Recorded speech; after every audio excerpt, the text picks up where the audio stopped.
Murakoze, nitwa Niyonzima Richard, nk'amaserukira imbere y'amategeko ishirahamwe ry'abagendana ubunyamwema ry'inkino ku bw'iterambere ry'abagendana ubunyamwema.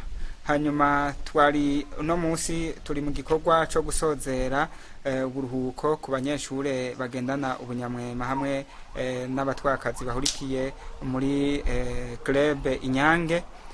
Iyo club nayo ikaba yegukira ishirahamwe ry'inkino ku bw'iterambere ry'abagendana ubunyamwema ryo ASPA Inyange. Ibyo bikorwa rero bikaba byari bimaze indwi aho twashoboye kwegeranya abagendana ubunyamwema bo mu ntara ya Kera yose ya Muramvya, mu makomine mashasha dufise ikomine ya Muramvya n'ikomine ya Kiganda zagutse.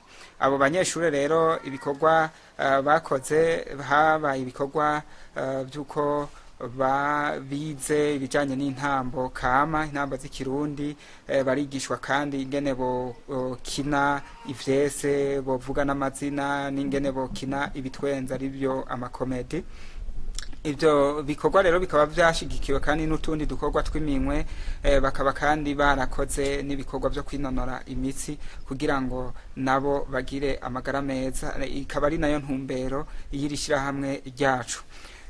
Kubw'ivyo rero abagendana ubunyamwema batandukanye, abavyeyi b'abagendana ubunyamwema bararungika abanyeshure, turafata umwanya wo kubararika hanyuma bakarungika abanyeshure aho ivyo bikorwa tugerageza kubikora, tukabankadra, tukabakurikiranira hamwe, hanyuma tukabigisha nimbara bagifise amasoni tukaberekea ko ahubwo bo bafise ingabirano Imana yabahaye, ahubwo Imana yabaremye nk'abandi, ko hari benshi bikumira bari hariya mu misozi bashitse aho abantu bari ugasanga baguma bigungiye uruhande rwabo. Ni nayo ntumbero ya mbere nyamukuru irishira hamwe ryashiriweho, ni naco catumye irishira hamwe ndagiyumvira kurishiraho, kuko jewe naciye mu mashure, aho nari mu mashure y'uburaro ibyo bikorwa vyikumirwa vyarambayeko. Hanyuma kubera ko nakunda, nari mfise ingabirano yo gutwenza, nari mfise n'ingabirano yo kuririmba, hanyuma abanyeshure bateguye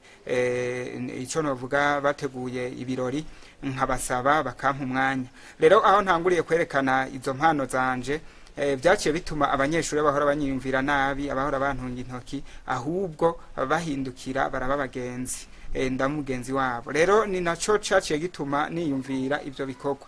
Kumbure arayandi mashirahamwe y'abagendana ubunyamwema ahari ngaha mu Burundi, aho benshi bakorera mu vy'indero, bakorera mu vy'ubuvuzi, bakorera mu bikorwa bitandukanye, ariko bakaca bibagira yuko ubwa mbere ntushobora gufasha umuntu atakize ku mutima hanyuma ngo agire icavamwa. No kuvuga twe tubanza kubigisha, tukabereka ingene bashobora kubana n'abantu, tukabereka ingene bahangana n'ikumirwa bakorerwa mu miryango, hanyuma ibindi bikaza mu nyuma. Murabona ko vyaciye birangirizwa ko nuko tuca tubaha vya bikoresho vy'ishure, turanabigisha rero ingene boza baritwa ku mashure, tukabigisha ingene boza barerevuka hageze igikorwa kw'ishure ntibikumire, hageze bijya bikorwa vy'inkino nabo nyene bakajamwo bakerekana yuko babishoboye nk'abandi.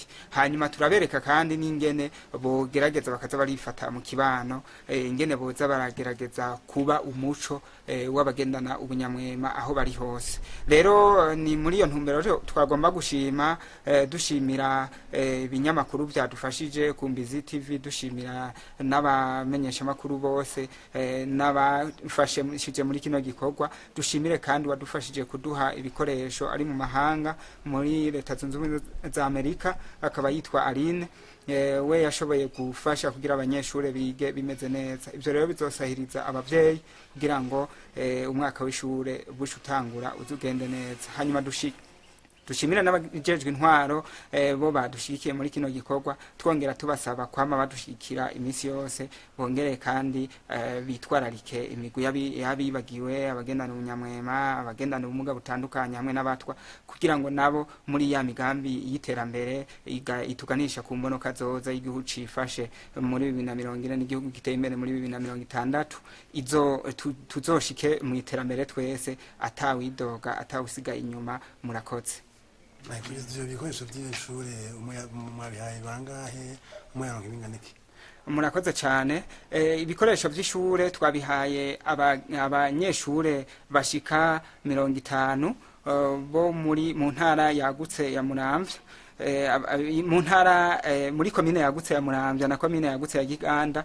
Abo rero bakaba bashoboye kuronka inusu y'iduzene y'amakaye y'ijana, ikaye z'ijana zitandatu hamwe n'ikaye za 63 n'iza 48 zitatu, amakaramu abiri hamwe n'irate agacamurongo hamwe na boîte matematikare, hamwe kandi n'amakreyo n'udufutisho.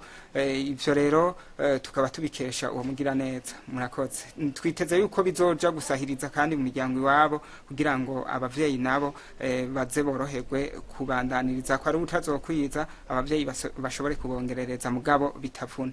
Murakoze. Mbega Aspa Inyange yamaze gushikira abagendana ubumuga bose bari muri ako karere watubwiye?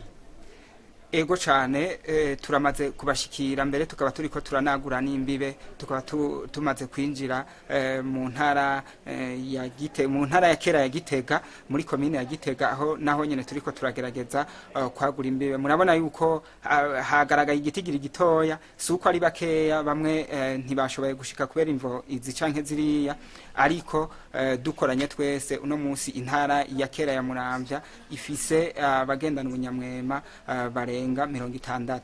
Hanyuma turiko turagerageza kubigisha ibyo bikorwa bitandukanye, ku buryo dushaka yuko igihugu cose ahubwo Abagendanubunyamwema boja muri ibi bikorwa bibafasha gukira ku mutima, binabafashe kugira ngo berevuke baje aho abandi bari badatinya. Twumvise ko hari umuntu yabashigikiye abahereza ibikoresho by'ishure. Hari ibindi abagendana ubumuga bw'ubunyamwema baba bakeneye? Egome, murakoze cyane ku kibazo ciza. Ibikenewe ni byinshi cyane, nk'ubu dufatiye ku bikorwa turiko turakora, turakeneye bwa mbere imyambaro y'inkino kugira ngo natwe dutangure gutegura amahiganwa. Turakeneye kandi n'imyambaro yabo batamba kugira ngo nabo batambe bashajije. Ikindi kandi turakenera n'ibikoresho bifasha mu gukinga izuba, harimo inkofero, harimo amavuta yo kwisiga, harimo imitaka, harimo n'impuzu zo kwambara mbere umwana shimazi shobora gufuka urukoba rw'Abagendanubunyamwema. Kumbure abenshi turiko turanabigisha ingene bashobora kwifata n'ingene bo kwambara kugira ngo izuba ntirihavure ngo ribakarire, kuko nivyo bihora bivyara ingwara zo kurukoba, harimo n'amakansere, aho buri mwaka hama hasigo ubuzima n'imiburiburi Ugendanubunyamwema umwe azize ivyo bikomere vyaduka bivuye ku mishwarara y'izuba. Ijambo rya mbere nagomba kubatekerera nuko boba arabantu, nuko bo kwitabira cyane bakijukira ibi bikorwa turiko turakora, kuko ni bikorwa bizobafasha kuva muri vya vyiyumviro bahoramwo byuko bama babakumira.